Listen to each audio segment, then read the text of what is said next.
3 people are dead this morning. Dozens others are injured after a series of tornadoes touched down in Louisiana. Just look at some of the images of destruction that are coming in. The latest victim announced is a woman in her 50s who died when a tornado hit her home in St. Charles Parish. Nearly 50 tornadoes were reported in 7 states over the last 2 days, leaving obviously widespread destruction in their wake. Let's get right to Nick Valencia. He's live in the town of Gretna, Louisiana, one of the towns hit very hard. Nick, what are you seeing?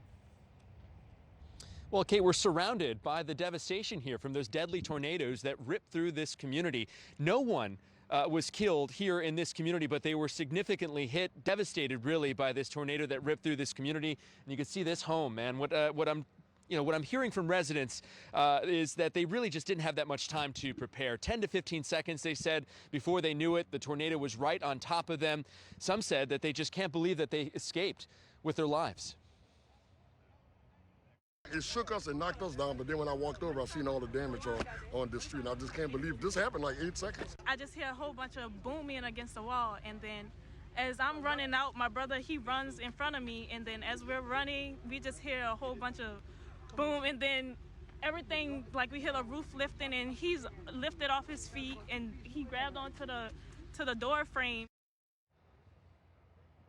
The residents here in Gretna that we've spoken to say they just feel like they can't catch a break. Earlier this year, they were hit hard by Hurricane Ida, only to take what seems like a direct hit from this tornado. The resident here in this home tells me that they had actually just finished reconstructing after the damage that they suffered from Hurricane Ida, only for this to happen here to their home. They were just here a short time ago taking out the belongings, what was left of their belongings anyway. The woman who lived here telling me that she is just grateful this morning to be alive. Kate? Yeah, I mean, something to be grateful for, but they really can't catch a break. Thank you so much, Nick. I appreciate it. And the severe weather threat, it's still not over. That same storm system that spawned those tornadoes is now developing into a nor'easter. Meteorologist Chad Myers, who's tracking it for us, he's back here at this hour. Chad, what are we going to see today? Well, today we're going to see ice in the mountains and the valleys of Pennsylvania, West Virginia, and also Virginia itself. We're going to see rain along the coast, and we're going to continue to see the potential for some tornadoes with a tornado watch over parts of Florida. I just looked at all those storms down there. There's lots of lightning, but right now no spin.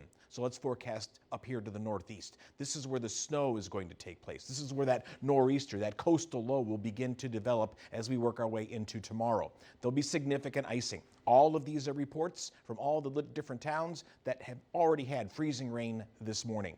Winter storm warnings are in effect, so are ice storm warnings. This is where it's going into upstate New York, and then eventually even a bigger storm for New England and Atlantic Canada. So as it moves on by, it spins around and pivots, and notice how long this snow lasts in just the same spots. There's your ice forecast. That's where it's going to be very slippery, especially after dark. And then for the snow, some pretty big snow totals here across parts of the building. It could be 2 to 3 feet. And it's still snowing in parts of the Dakotas and also Minnesota, with blizzard warnings going on there. This is not over at any means for the people out here. It's just beginning for the Northeast. Kate. Thank you, Chad. I appreciate it. Yeah. Let's get back now to those devastating tornadoes. Joining me right now is Belinda Constant. She is the mayor of Gretna. Mayor, thank you so much for being here. I really appreciate it.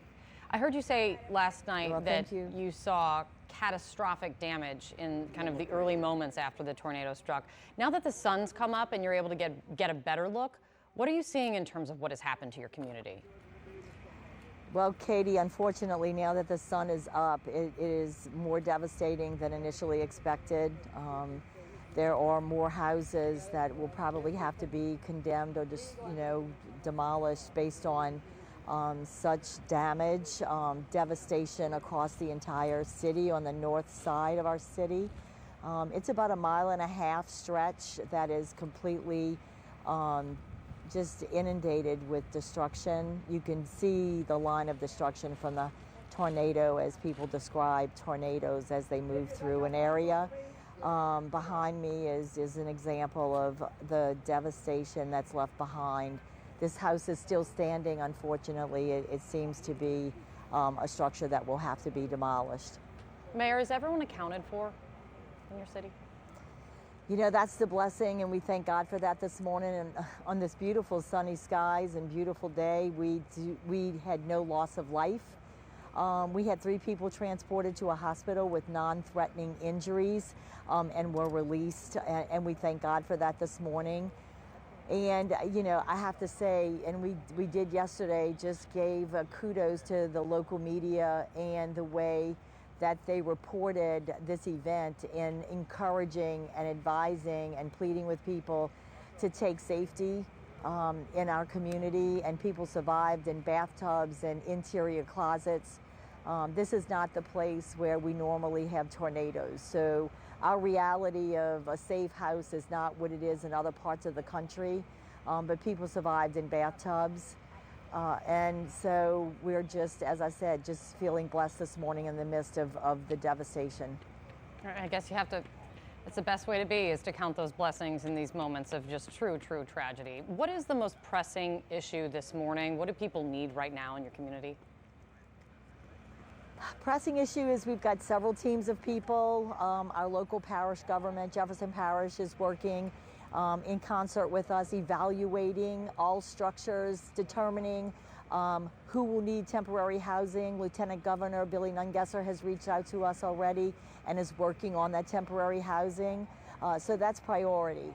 People over property is priority for us this morning in this recovery effort. And we just want to say thank you to our local partners who's reached out, and just such an outpouring from other municipalities that have walked through this walk and is standing with us through this recovery process.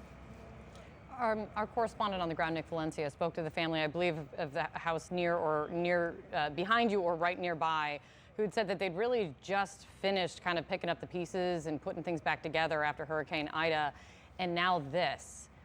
When you've got a community that you know is getting hit and then getting hit again and getting back up again, and you can't catch a break, what do you say to them? What do you say to your residents? You know, it is so hard. It is so hard to face people over and over again through tragedy, right? But through it all, you know, I mean, we're a resilient people, and this is the type of thing that don't choose locations. It's spontaneous, and it happens when it's least expected. We've not had a tornado through this city in 70 years. So this was totally unexpected. We don't live in a place known as Tornado Alley or a place that's prone to tornado. We prepare for hurricanes.